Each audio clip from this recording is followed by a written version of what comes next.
Buddy. There we go. That's at 5. Do this. Hello, everybody. Happy Sunday. Adjust my camera a little bit. Hello, hello. Greetings, everybody. Let's see how we're doing here. Adjusting a. Let's see. Hello. Hello, Gil.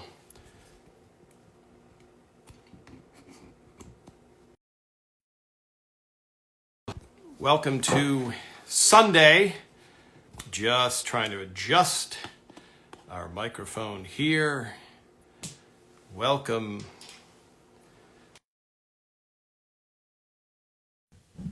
Hello, let's see.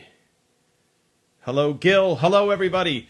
I'm coming to you from, I hope you can hear me okay, a very special location. I'm actually at Phil Rosenthal's house, and I'm sitting at Frank and Marie's chairs, which I'll pivot to show you. I'm sitting at their kitchen chair, which is at Phil's house at a secret, undisclosed location. So, happy Sunday to everybody.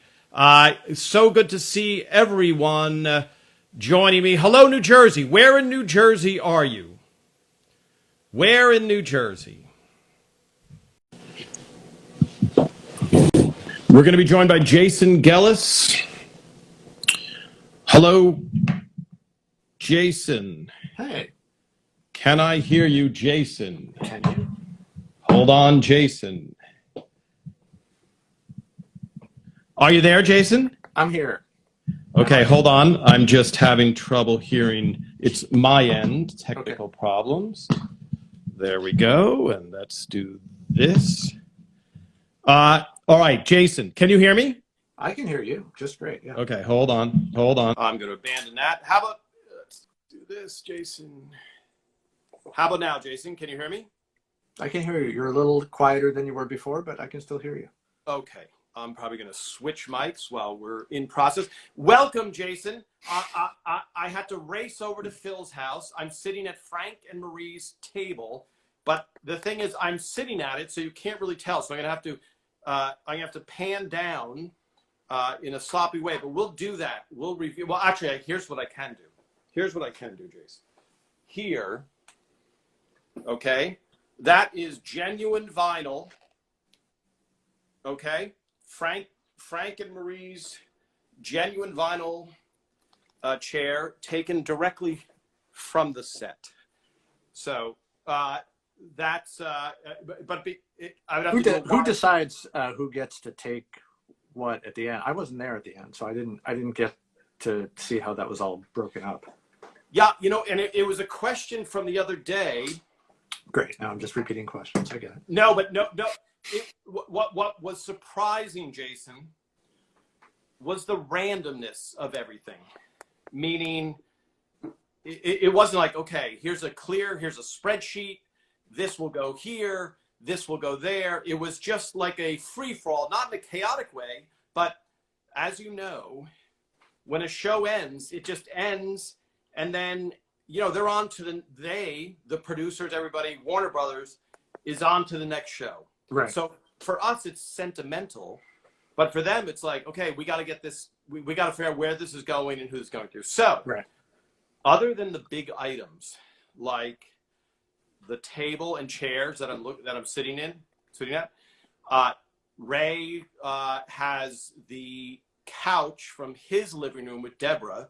I don't know who has their table and chairs. So those big things were. Someone asked for them, and Tucker has the big fork and spoon. But other than that, I think it was a little bit of a free-for-all. Right. Yeah, I guess it all goes back into Warner Brothers owns it anyway, so it goes back into their storage room or whatever and gets used on some other show. Right, in their props bin. Yeah. So, Jason, let me just try and get my microphone. Thank you so much for joining me. We have a global audience.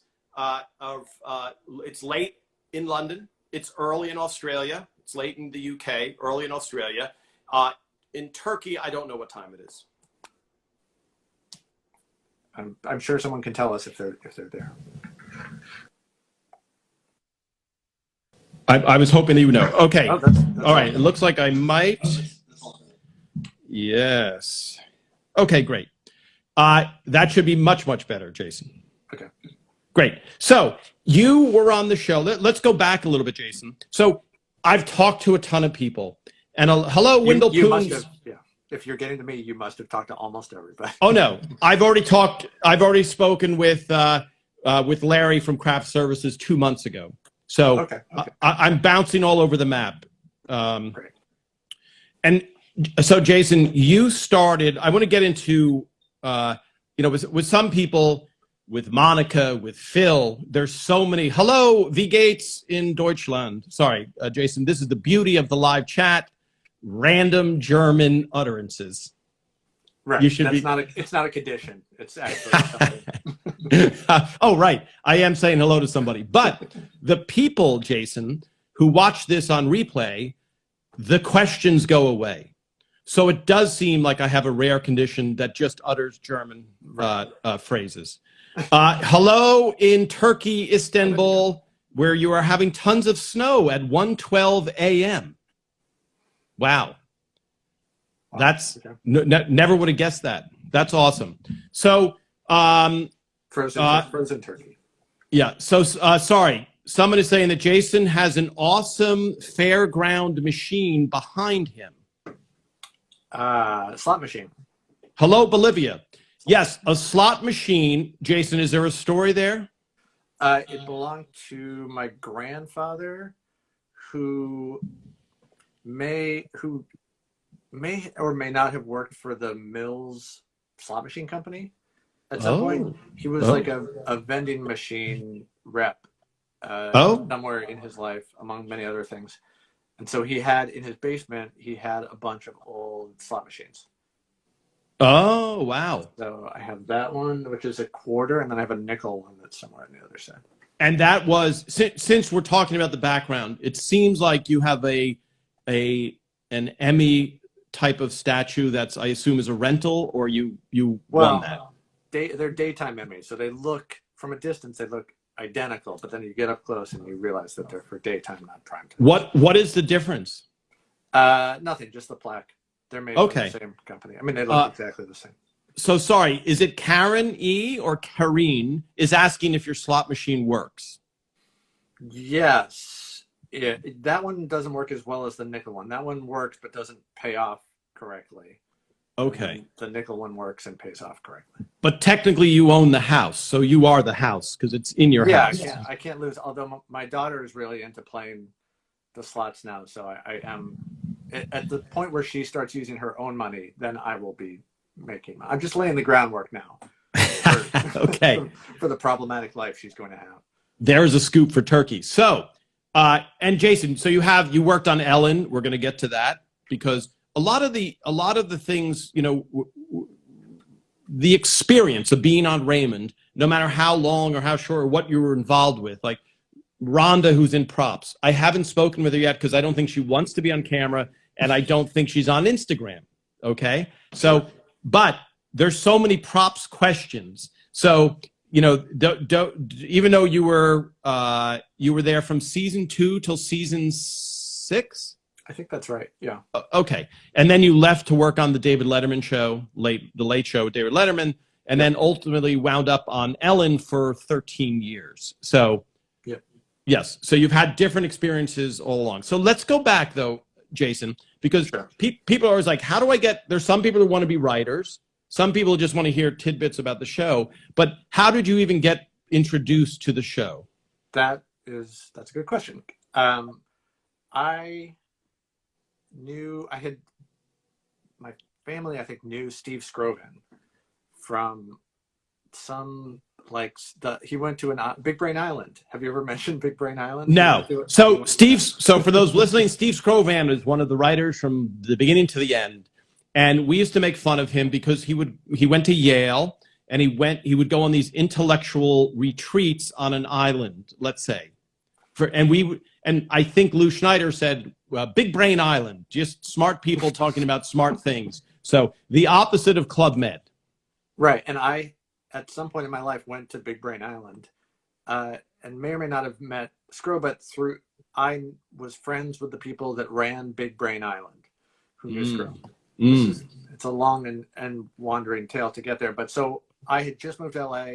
I was meeting whoever, I didn't know anyone, so I just met whoever was like tangentially related to anyone I knew, and that was Steve. And then I just had lunch with him.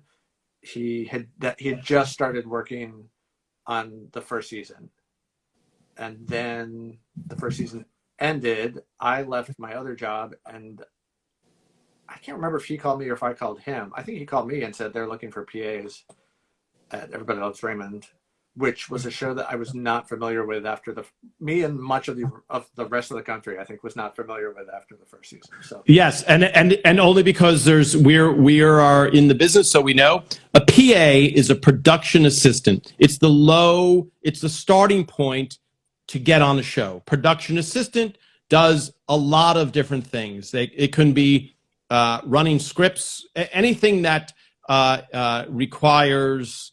This is a good statement to say. Anything that requires kind of unskilled labor, a starting point.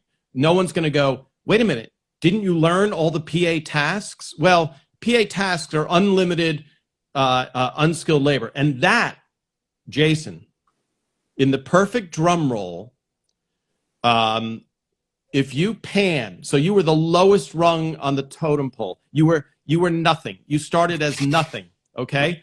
But yes. Can you just pan? Is it possible for you to pan over to your wall of other trophies, or is that hard to do right now? We can do. No, you do. Okay. Okay. So there is 1, 2, 3, 4, 5, 6, 7, 8, 9, 10, 11, 12, 13, 14. Let's say 16 Emmys that Jason is panned his camera to. So let's go back. You're a nothing. You're a nobody. You're just out of college. You haven't even heard of the show, but you know that you would like to get on to this series that you really don't know. So now, I really wanted to work on a comedy because I worked on a drama as a writer's assistant, and it was fine. Like it was interesting, but it didn't feel like the thing that I wanted to do like later on. So yes. So great. So just for those of you that a lot of people joined a little bit late, this is Tom Caldabiano. I was a writer on the show for all 9 seasons. Jason Gellis is who we're talking to. He is a writer. He just showed us his mounds of Emmys, which are a problem. He was a writer on Writers. He was started as a PA on Everest Raymond, then moved up, and he wrote the episode that featured Cousin Gerard. We're going to get to all of that in good time. And for those of you who missed the beginning, I am sitting at Frank and Marie's table, and that is one of their chairs that I'm sitting at. It's genuine vinyl. Okay, everybody is now caught up. So now, Jason. Okay. You get interviewed for Everest Raymond, or how does it work? Yes, I believe I must have interviewed with Stu, who was the line producer. So he would have done, or Lisa, but I can't remember. I think it must have been Stu. Right. All I know is that once I started working, Stu was very much involved in my day-to-day life. Okay, great. So he's talking. So who Jason's talking about is a producer who hires all of the cameramen, etc., the technical people, for lack of a better thing. Phil hires all the writers and the actors, and then the rest falls under what's known as the unit production manager or line producer. So now you're a young kid. You're fresh out of college. Harvard. I was gonna wait to maybe be more subtle about it, but yeah. Harvard. Okay, I'll wait, Jason. But already, so you're now you're starting the lowest rung on the totem pole, and you're a PA, a production assistant. And what was your vibe when you walk onto the set of Everly Raymond, onto the production office? I mean, I think for being a PA and for the job I had before, I end up being like overqualified and underqualified for everything that I'm doing every day. Like I didn't study picking up groceries at Smart and Final. Smart and Final is a grocery store, yeah. Yeah, with this like a bulk grocery store.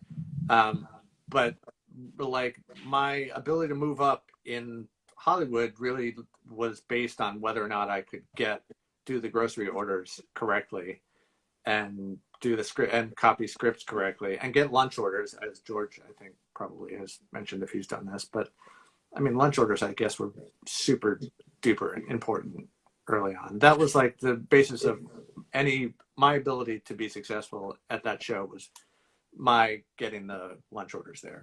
Correct. Great. And for the people watching who know, Phil Rosenthal has a show called Somebody Feed Phil. And the name of Phil's production company that produced Everybody Brothers Raymond was Where's Lunch? And Phil took food extremely seriously.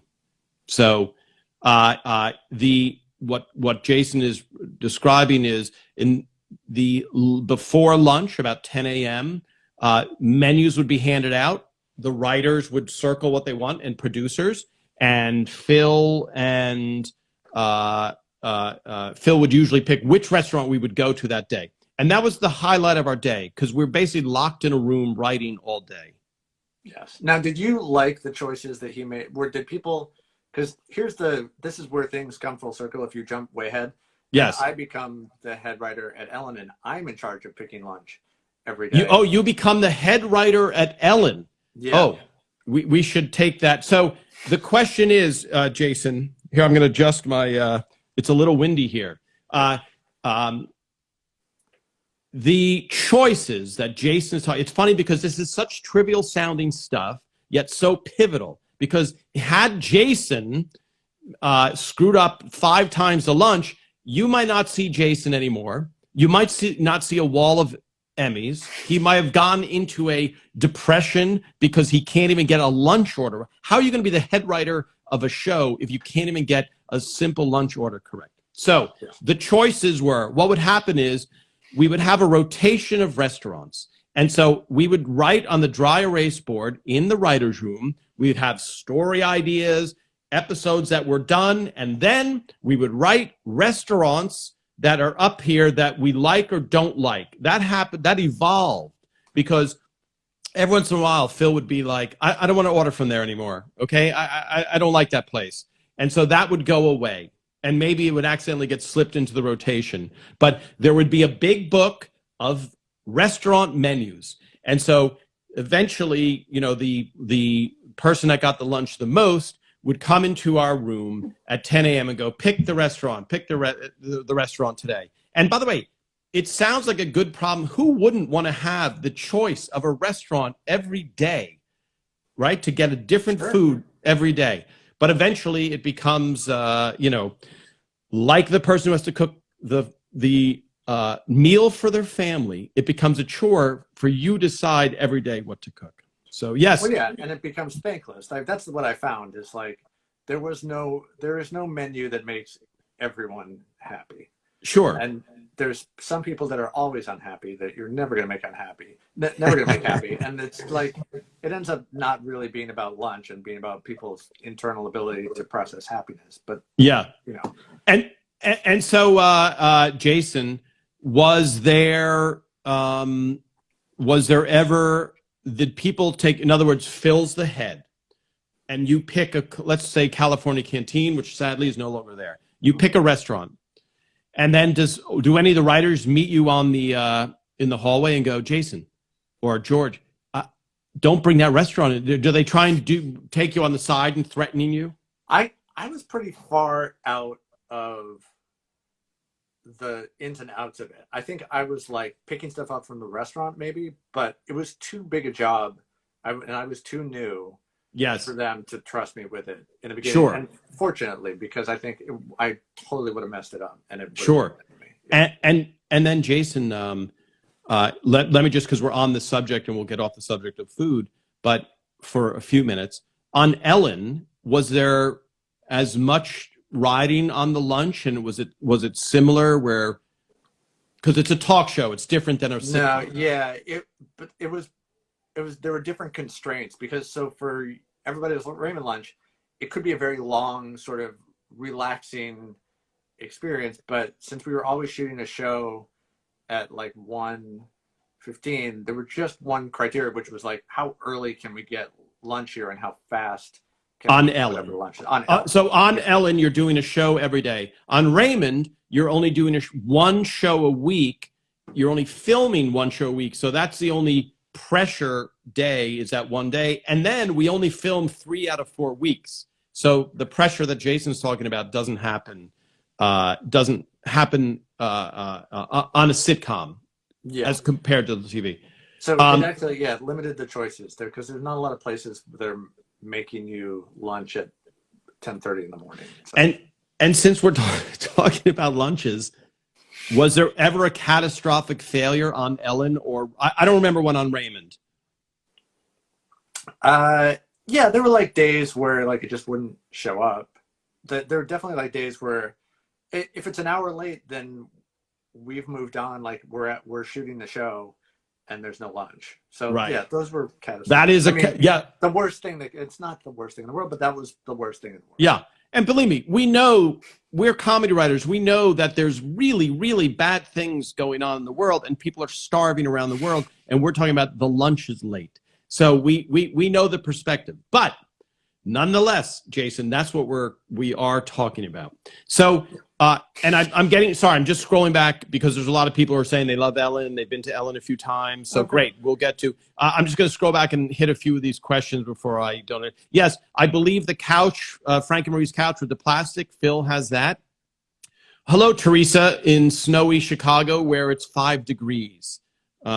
We're not that warm either. I think it's only 66 maybe or something, and sunny. So yes, one of the right. Yes, Phil has a couch. Okay, Leo, is a PA like a movie grip? No, a grip is a very specific position where they do all of the rigging of cameras and lights. That's what the grip department does. That's a very skilled department.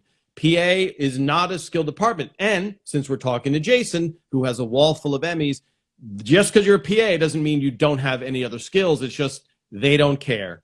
Bring these scripts over to this actor and make sure that you put it under their gate and make sure they get it. And then when you come back, make sure you bring coffee because the head of the show likes some ground coffee or whatever these beans are. So do that. And then Jason can go, I'm someday I will be the head writer of Ellen and I'm going to write episodes for the show. And they go, that's fantastic, Jason. Run with those dreams. But if you don't deliver that script on time, don't come tomorrow. So the PA grip, much different. All right. So now, Jason, you're on the show. You're getting lunch. And do you remember your first time meeting Ray? I don't know if Ray was in the writer's room when I definitely remember the first time meeting the writers. And I probably met Ray. I probably saw Ray a lot because his office was really close. You and Ray were sharing an office in the trailer at that point. So he was pretty close to where I was hanging out. All the PAs were sort of in this little bullpen area. Yeah. So he was walking in and out there all the time. So yeah, I'm pretty sure I saw him. But so I'm going to paint the picture a little bit. Because Raymond was not a hit show in season 1, we were at Hollywood Center Studios, and we were next to what used to be the first I Love Lucy stage. Then we moved to Warner Brothers, and so when Jason says the trailer, we were in temporary housing, which you would kind of see in America at schools, where they're like, oh, we don't have enough classrooms, and they put up this, it's almost like a mobile home, but not quite like a mobile home. And our offices were wafer thin walls, and our offices were next to where they built the sets. So we would hear sawing all day long. That was our day. And because we didn't have enough office space, Ray and I shared an office. As a matter of fact, I will post a picture of me and Ray and Kevin James in that office because we were writing a script together, and Kevin fell asleep after an enormous lunch. So I have a picture of Ray at the computer and Kevin sleeping. Should be another time. So there's offices on the perimeter, and in the center was a bullpen area. So Jason sat at a desk that was right outside of our door. And so we would see Jason, we would walk to the writer's room, we would walk to stage. And so Jason and the other PAs and the other production people were in this bullpen area, which I have to say is a fun thing to have because for us, because you would see people and at least say hi and whatever and have some interaction, which went away the next season, because then we just went to offices and we had no central bullpen area. Right. So Jason, you met the writer. Do you remember the first time you would have seen me in the writer's room then? That would have been your. Well, I remember season. When was the dictionary incident? Which I'll tell you. That was when I first started. That was like my first okay. couple weeks. So Jason was just one of the many guys that was and girls that were working on, women that were working on the show, and so at one point, Jason, in a very bold move, I forget how it came about. I know the ending, Jason, but why did that come about? I think I was brought in to be introduced to, like, these are the new people that are working on the show. You were having lunch. Someone who was trying to be smart was like, "What's so special about you?" I don't know who you would attribute that to. Like, Lou Schneider, Lou. I would say. Yeah, okay, definitely Lou. And then I actually have the dictionary. Do you want? So Jason, in a very risky move, because when you walk into any writer's room, it's a bunch of people that are only trying to make each other laugh, and they're kind of snarky, and they're going to make fun of people. So one of the writers says, "What's so special about you?" And Jason... So there's a dictionary on the table. And a giant dictionary is on our table. This is before YouTube. This is before the internet existed, but we weren't looking up. So there's this giant dictionary that looks exactly like that. That's the one. So Jason opens up to, is it... So I told someone, right? I don't think I opened it up. I told them to open it up to Synthesizer. Yeah. Synthesizer, which I'm doing. The best part about this is the anticipation, Jason, as you know from doing Ellen and a lot of live TV. Yeah. All right, I'm at L, so hold on. So Jason is sitting there, all the eyes of everybody, someone's paging through it, and then Jason shows this. Synthesizer. Perfect. That's me.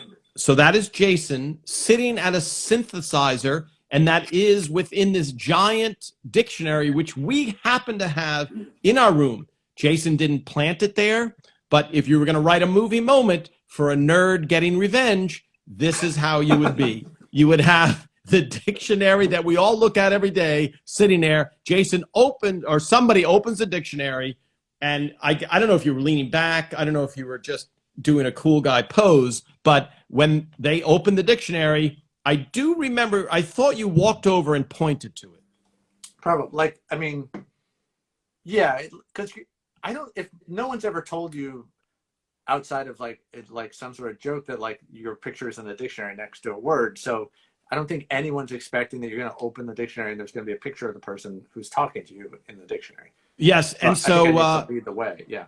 Right, and for those of you in Turkey that might not know this joke, you would say, this guy's always he's mad at the world, and when you look up angry in the dictionary, his picture's next to it. Okay, so that's like a standing joke that we have, and so that you have in America. When you look up this, it's his picture's next to it. Right. So Jason, in a bold move, does that, and I don't remember if you left with what we call a wedgie or how it went for you, Jason, but I think everyone was duly impressed. Now, you also... It made an impression. I don't know if it was good or bad, but it made an impression. Well, I thought you handled it well. I remember that because no one saw that coming. It was and there's no rebuttal to that. Well, oh yeah, well I'm in the thesaurus. What do you say to that? And the reason Jason is in that book is his mother is a photographer.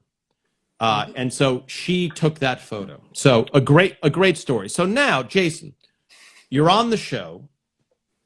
Yes. You're on, and by the way, for those of you, again, because I can't pan the camera, I am sitting in Frank and Marie's kitchen table chairs in beautiful, I guess it's vinyl from probably 1965 or something like that. So, and I'll pan to the table or I'll put a picture.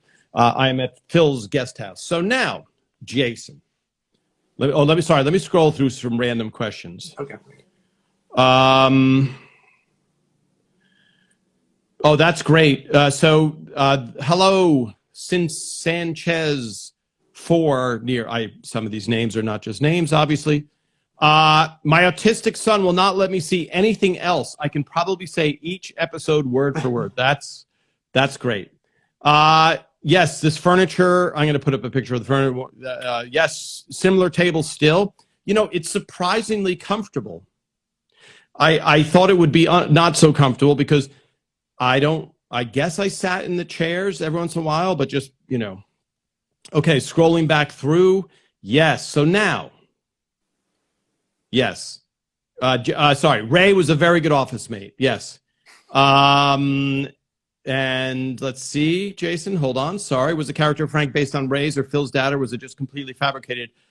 I know that Ray's mom was a piano teacher in real life, so was just wondering if Frank 2 was based on.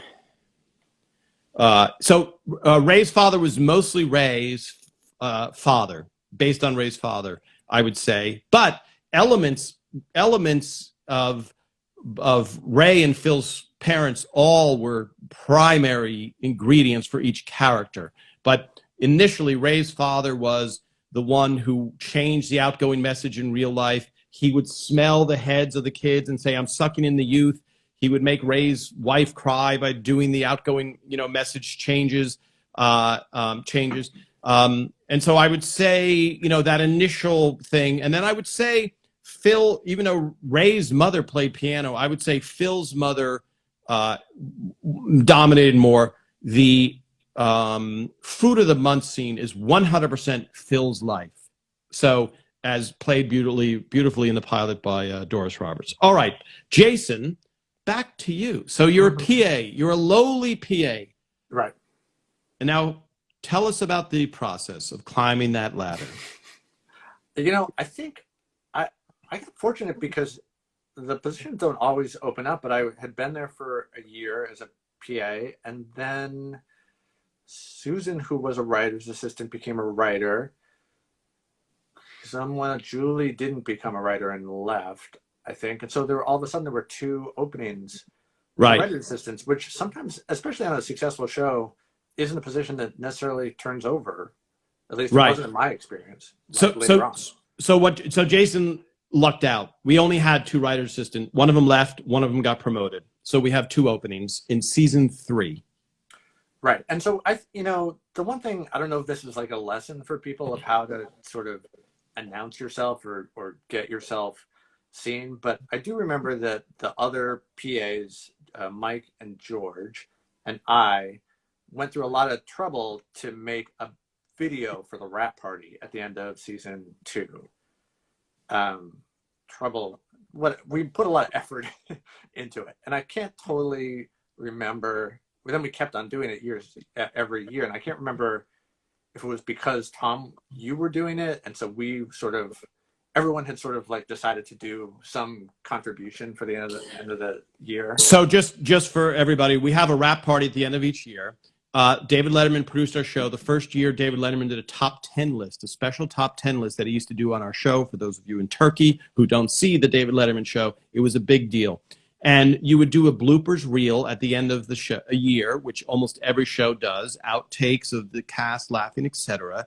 And then Ray and I decided to make what's called a kind of gag reel where we made a short film. And the first one was Ray did everything on the show. We had Ray operating a forklift, Ray doing this, okay? And then I would make one every year, and they got bigger and bigger and bigger, undertaking. And Jason and 2 of the other guys that he worked with, they would put together a short film also. So when we all gathered, let's say 200 people in a room, you would play this film. And it was mostly inside jokes. So if we were to play it now, 80% would not get a laugh other than you were seeing the cast, or people that we knew. So, sorry, you have the David Letterman show in Turkey. Huli, is that what you're saying? Are you in Turkey? I don't know where you are, but if you're, let me know where you are, because that's very interesting. Okay, so Jason, an opening opens up. An opening opens up. I've now done this thing where I've shown them that I can be funny, which I think outside of maybe that video, if you didn't spend time with me, which probably Phil definitely didn't at that point, might not have known if I was funny or not. Right. And so they're about to start interviewing people outside the show. And I asked to meet with Phil and asked him if he could give me a shot as a writer assistant. And he took a real leap of faith, I think, because, I mean, I had done it. I had done the job in my previous job. Yeah. But I think, you know, now the show's up and running, you're moving really quickly. You want someone who has writer's assistant experience, and that was not necessarily me. Right. But Phil was very generous and said, like, don't screw it up. But like he gave both Mike and I think Mike may have been less qualified than I was at that point. Right. Just in terms of like being in a room and typing stuff. Right. Mike Hockham is the guy who we're talking about. So he says, okay.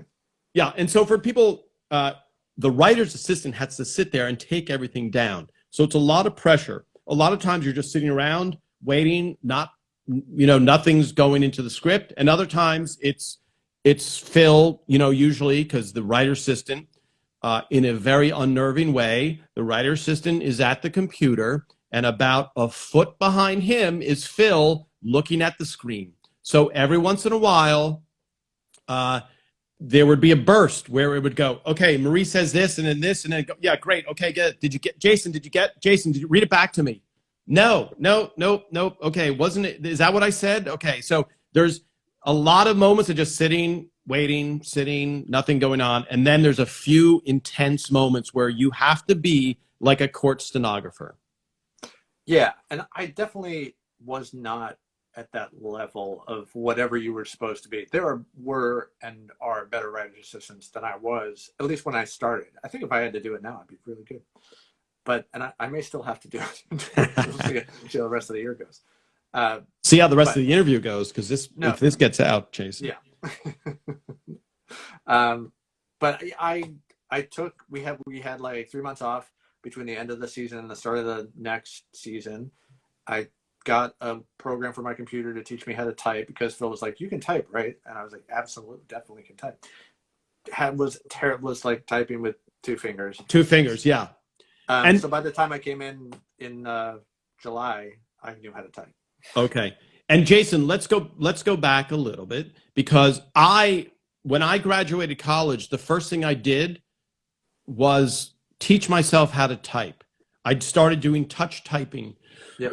And this is a point where it really makes sense to bring up the fact that you didn't graduate from a community college, okay, which I went to a 2-year college. I graduated with highest honors and then transferred to NYU, okay? Mm-hmm. So I didn't learn type, not that I would there. You went to, and we can talk comedically about this, you went to Harvard, okay, which some people have heard of. Harvard is a fairly good school, and it's very hard to get into. And when you're asking people where you went to college, the inside thing is, and I asked Jason about this a long time ago, if you meet somebody from Harvard, you say, where do you go to school? They don't, almost never do they say Harvard right away. They always say 5 different things to get you to Harvard. And so and I said, well, initially when Jason and I talked about this probably 15 years ago, I said, Jason, why don't people just say, oh, I went to Harvard? And he gave me a couple reasons. One is it sounds pompous if you're just like, I went to Harvard. But then to try and not sound pompous, you go the other way and you end up almost sounding more pompous. So correct. You're a little bit, it's problematic. You shouldn't have gone to Harvard is the conclusion, because it's uncomfortable socially. But what explain that geography answer that happens, Jason. Yeah, someone referred to it, I don't know if it was in school or after school, as dropping the H-bomb. So it's like, where do you go to school? Well, you're back in New England.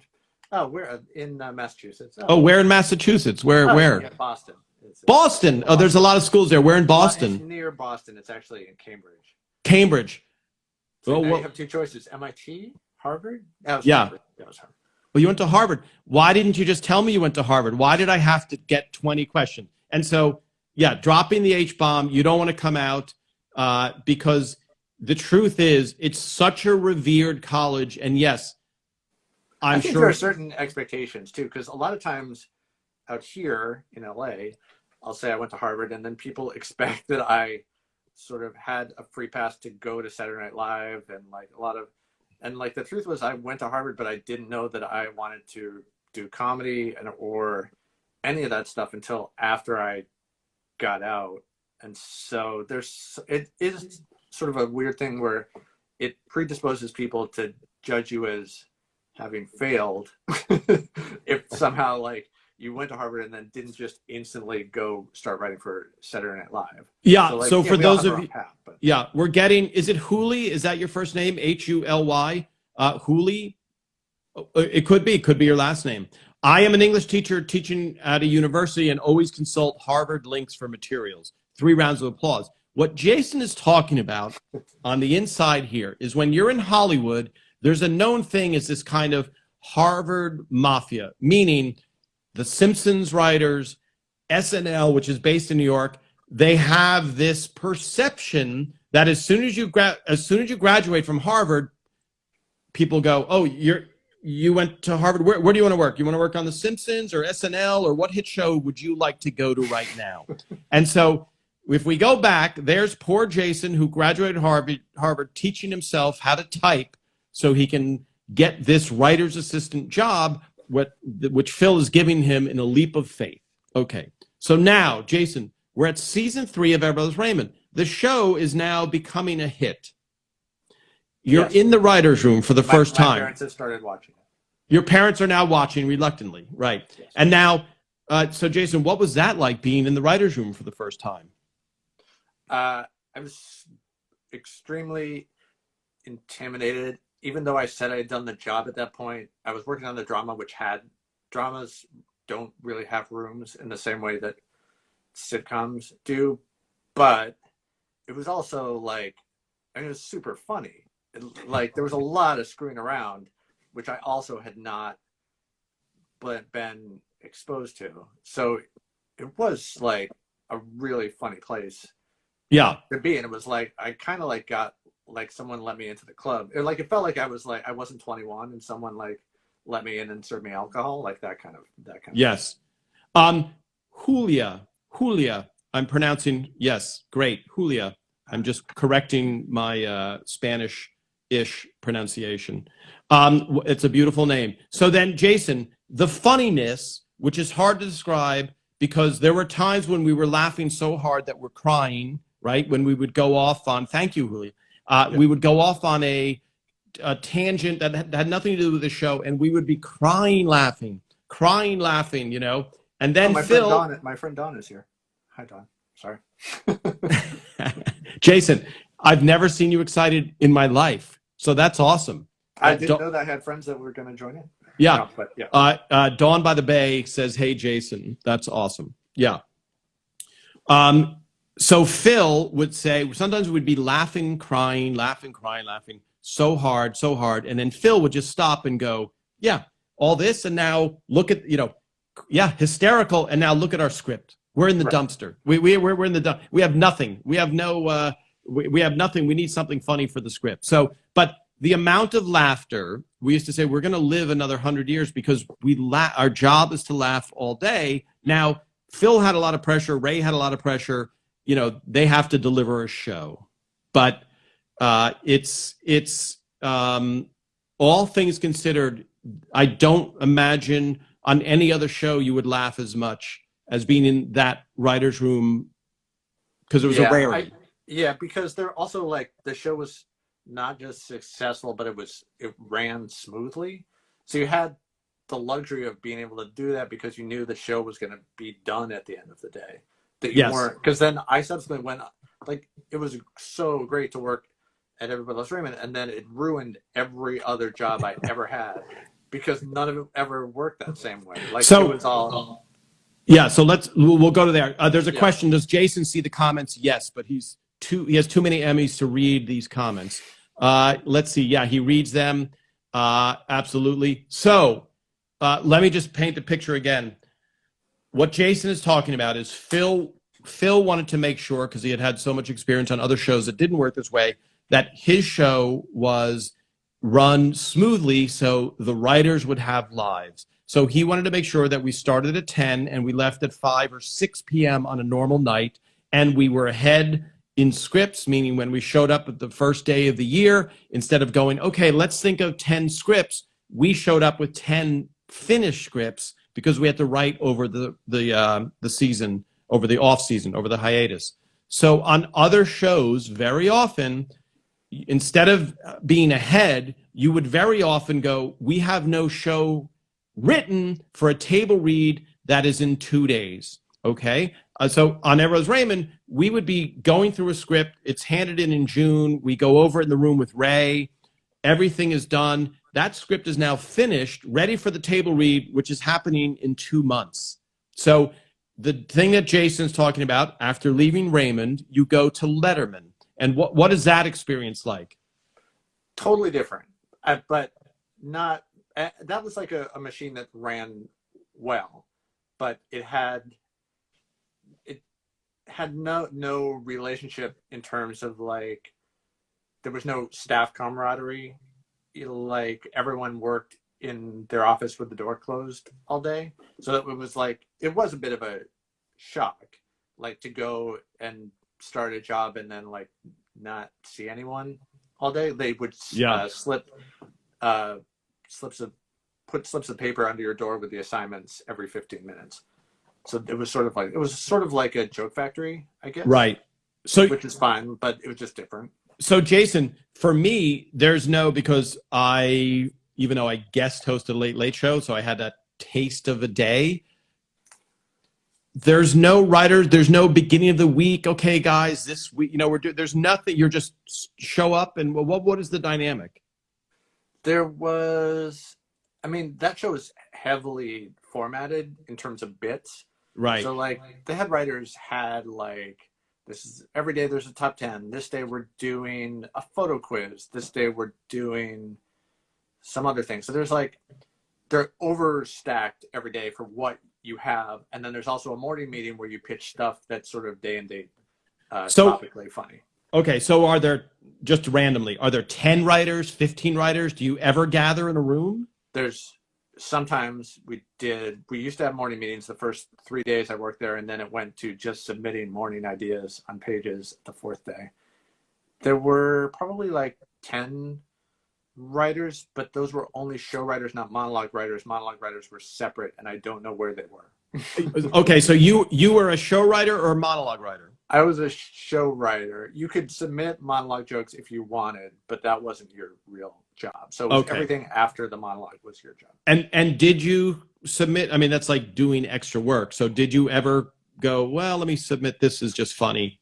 Like twice I did. It wasn't something that was, I think I probably was better suited to do that than the stuff I ended up being responsible for. Right. But it was also like super intimidating it was a big swing. Like you better be submitting a great joke for the monologue if you're gonna find your way to walk over to Jerry Mulligan's office to do that. And what Jason, just as a side note, when I was helping out on the People's Choice Awards, Allison Janney asked me to help write because she was hosting with Anna Faris, and I wrote to you. I'm like, hey, I'm helping out if you have any joke ideas, and it was great because you sent a few jokes over, right? Of course, I didn't give you credit when I read them to the people. But I'm kidding. I'll tell you that story another time. But it was great. So the thing I'm getting to is you would think that a home run joke would be welcome because people can be like, no. Okay, great. Let's put that in the pile. So was that the dynamic, or it was just like, yeah. It was very friendly. Like it wasn't like, okay, who do you think you are? Okay, great. But there were also like, if you consider how many jokes it took every day to make that monologue, like pages and pages probably. And the fact that I submitted one wasn't really changing. Yeah. So Letterman, just going back to Letterman, for those of you just joining us, this is Tom Cultipiano as a writer all 9 seasons on Raymond. And I'm talking to Jason Gellis, who started as a PA, ended up writing episodes of Raymond, left there to work on the Letterman show after season 6, I think, and then went on to be a writer on Ellen and the head writer of the Ellen show and worked there for 13 years. So, and I'm sitting on Frank and Marie's chair. which looks exactly like this.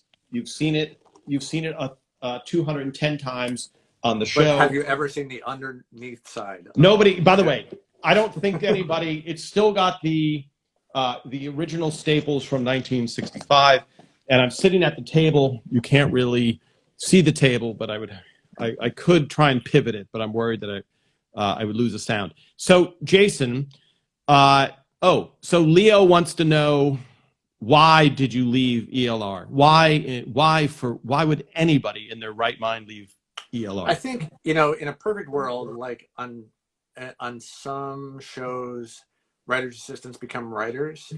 But Raymond wasn't going to be that show because no one was ever going to leave the writing staff. So, like, there was a slot was never going to open up. And I think by the time it was season 6, I think I had both come to terms with that, and also I had an agent now because we'd written 3 scripts, or 2.5 at that point. Oh, so, and Jason, just because we are talking about Everett Raymond before we get into your life story again, sure. But what were the 3 episodes that you wrote? Or 2.5? It was Big Shots, which was going to see the Mets. Right. 59 Mets. Right.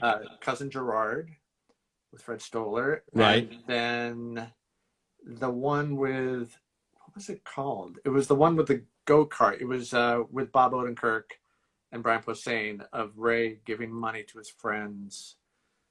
So did you create Bob Odenkirk's character? No. Okay. I really wish that I had. Like, if I was smart, I would have created a new original character in that show and not had Bob. Absolutely.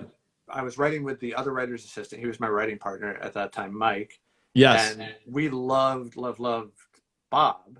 Yes. We just wanted to have him in our script, so we just made sure he came back because he had been on in the high school reunion show. Yes. Previously. Yeah. He played he played Ray's friend. Straight Shooter was his name in that thing, which was my CB handle in high school. I don't like to brag. Now, Jason, just so it doesn't go by, someone who I think you mentioned before already wrote that you wrote the funniest ones. See, now if I had known that Dawn was gonna be on my side, that I wouldn't have mentioned that she was my friend. I just would have let. Yeah, you should have. Next time you have your friends My shilling readers. for you. Yeah. Don't say anything. Oh, look, random person.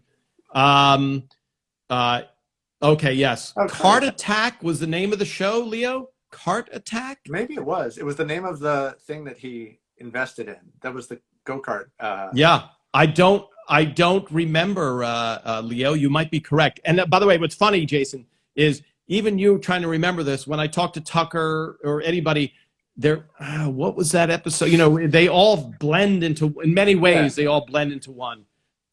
So just to go back again, Leo, to hit that, what Jason's describing, Raymond is a rarity in that the writers, I think there were 7 people who were there from the beginning to the end. Almost every series, like Friends or Seinfeld, very seldom would you have that many people who don't leave that job. And, I guess The Simpsons, only because they've run for so many years, it is similar in many ways, that you have some people who are there forever. So I think for you... Oh, Net Worth. See, that is the name of the show. Net Worth. Net Worth makes sense to me. There you go. Net Worth rings a bell, yeah. Thank you. But but Cart Attack is a great one. Is a great, portion of that show. Yeah. But so Jason, you had a huge opportunity, and all you saw was, I can continue as a writer's assistant to the end of Everett Raymond and maybe get 1 or 2 more seasons, or I can go to New York City and write for David Letterman, late night television, and that spoke to you also. I mean, it was definitely a dream job to be able to do that, and it was sort of a lark that we submitted in the first place. And Tom helped me go over my top 10 list when we were submitting to the show. I don't remember that. I don't remember. No, I remember the topics. I don't know what ones I kept. They were top 10 worst fortune cookie fortunes. Signs you have a bad therapist. Top 10 signs you have a bad therapist. Something like that. Maybe one other one. I can't remember. I think you had to submit 3 top 10 lists. I do remember, Jason, helping you with your submission pack to Ellen. Yes. because I had to. I was on Percocet at the time. And you have to know Jason that he's not a heavy drug user. So the fact that he's on Percocet wasn't like, oh, it's Jason's Wednesday. Yeah, when weren't you? I do. When you were submitting for Ellen, I was shooting something that day, and it's Hollywood, and I've said this before to people. Even the busiest person in Hollywood has periods of time where like, I'm free for 2 weeks. When do you need me to? I can come over and spend the night. Like I have and I remember that was one of the few times when I was shooting something and wrote it and had to deliver it. And so I remember we went over your Ellen packet on the phone, and I'm like, You'll never get this job. Don't even try, Jason, not knowing you'd become the head writer. Okay. So now you leave, you're at Letterman, you're getting the feel for it, and it's a much different environment, even though it's a friendly environment. There's no such thing as the writer's room where you gather and you're sitting around and it's fun camaraderie, etc. It was the beginning of missing Everybody Loves. It was the beginning of wondering if, like, what the real world was really gonna be like. If we were if I had worked in Fantasyland for the last 4 years, which apparently I did. Well, for those watching, because what I found, Jason, is this is kind of like a family, the Everett Raymond family. I'm talking about for the fans, not even us who worked on it, but the Barone family becomes your family, and you watch it all the time, and there's a stability to it, and there's a predictability to it, and you love, how they're going to behave in a good way. And so I think just in talking about the behind the scenes, I think it's good for the fans who have been hearing this, how fun it was to work on the show and how great Ray and Phil were to all the people that worked on the show. Yeah. And that was the one outside of just taking away from that. Like, I want to talk about like what Ray is like I feel like it was the end of my first year at Ellen, and it was Ellen's 50th birthday party, which is they turned the Warner Brothers backlot into a carnival. Like there's a huge Ferris wheel. All the Pussycat dolls are on the Ferris wheel going around, and there's Tom Hanks and there's whatever.